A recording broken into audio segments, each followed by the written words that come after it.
Another day, another story. Czech track star Zdeněk Koubek had already set a world record in the women's 800-meter dash when he announced in 1935 that he was going to be living as a man. In December 1935, the Czech track star Zdeněk Koubek announced that he was going to be living as a man. To sports fans, the news seemed hard to believe. Koubek had been assigned female at birth, and he had competed and set a world record in the women's 800-meter dash. But after years of expressing an affinity for masculinity, Koubek decided the category no longer fit him. Welcome to Tavo Eminent Channel. He was going to undergo a series of operations in his home country of Czechoslovakia, he told the press. Afterward, he hoped to compete in men's sports. Koubek becomes global star after gender transition. Koubek was not exactly famous prior to his gender transition. Though he had set a world record in the women's 800-meter dash, only sports fans in Europe seemed to know his name. But after transitioning, Koubek became a global star. He traveled to New York in August 1936 to perform on Broadway. He told the press that he was in talks with Paramount to develop a movie about his life. Later, he traveled to Paris, where he shared a stage with Josephine Baker. French newspapers paid as much as 1,000 francs for the chance to interview him. Publications from the New York Times to Time chronicled his new life. Light sensationalism aside, many of the stories radiated empathy. Physical Culture, one of the most prominent sports magazines of the era, asked, "How is such a transformation possible? Can science alter the sex of a human being?" And concluded that transitioning gender was more common than most readers might think.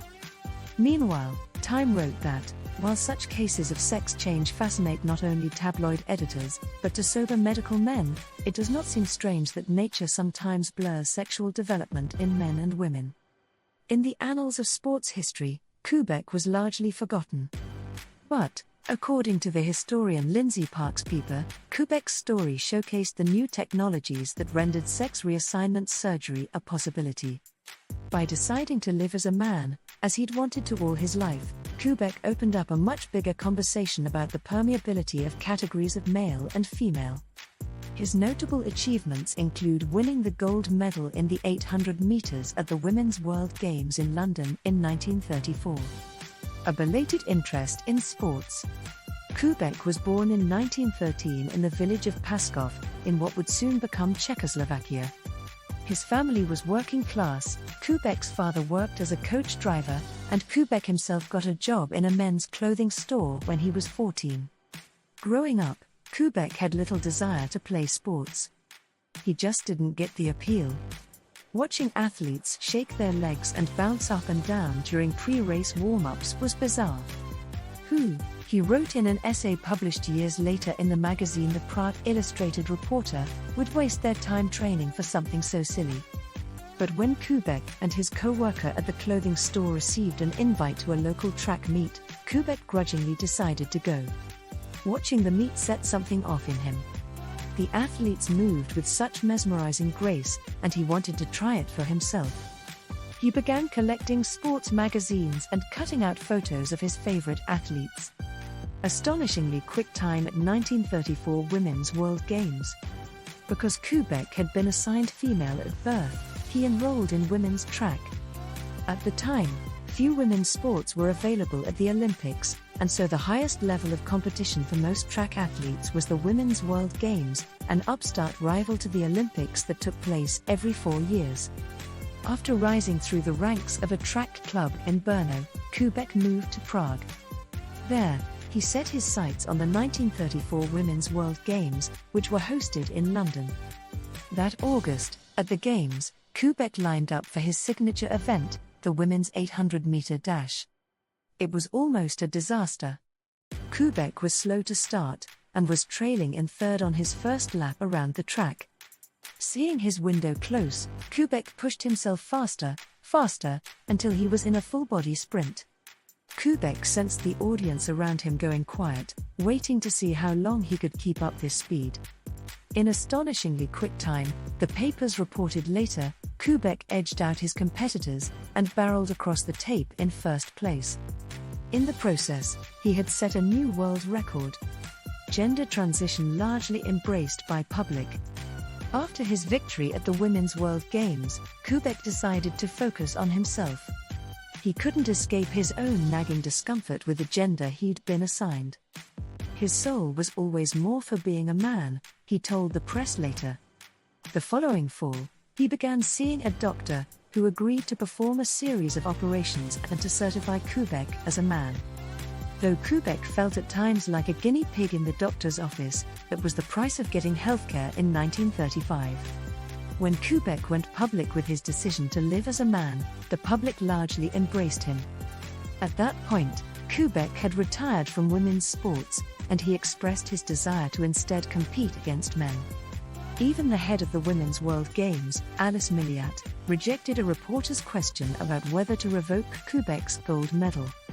If it is proved that Koubek has become a man, it is logical to consider that previously she was a woman, Milliat said, noting that Koubek didn't want to play in women's sports anyway.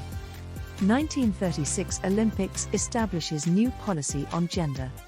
Koubek became a symbol of the vast possibility of gender. But to a small handful of officials at the Olympics, that possibility seemed to signal a problem. Avery Brundage, an American sports official, began worrying about people he deemed hermaphrodites entering Olympic sports. In June 1936, he wrote to the head of the Olympics, "The question of the eligibility of various female athletes has been raised because of apparent characteristics of the opposite sex," and suggested, "It might be well to insist on a medical examination before participation in the Olympic Games." The panic seemed confused at best, punitive at worst. Koubek was not even trying to compete in women's sports after transitioning gender. A few months later, Brundage's suggestion became policy. The International Amateur Athletic Federation, which is today known as World Athletics, and which governs track and field sports, passed a rule that August, at the Berlin Olympics, allowing for medical examinations of athletes whose sex was called into question. As the Olympics ramped up their testing apparatus, however, Koubek himself faded into the background. As World War II approached, Koubek received a driver's certificate that identified him as a man, and he married a woman named Ursula Skrebekova. He landed a job at the car company Skoda. In 1944, after 10 years away, Koubek quietly returned to sports. He enrolled in a newly formed men's rugby league, RC Říčany, which practiced in the suburbs of Prague. He never made it to the Olympics. He was now over 30, but he had found a way to play sports on his terms. Legacy. Zdeněk Koubek's life and career remain significant in the history of sports and gender studies. His courage to transition during a time when such topics were taboo helped pave the way for future conversations about gender identity and inclusion in sports. Koubek continued to live as a man until his death on June 12, 1986, in Prague, Czechoslovakia. Conclusion. Zdeněk Koubek's story is a powerful example of breaking barriers not just in athletics but also in societal perceptions of gender. His legacy highlights the importance of inclusivity and the recognition of personal identity in all aspects of life, including sports. Thanks for watching. Request you to subscribe the channel.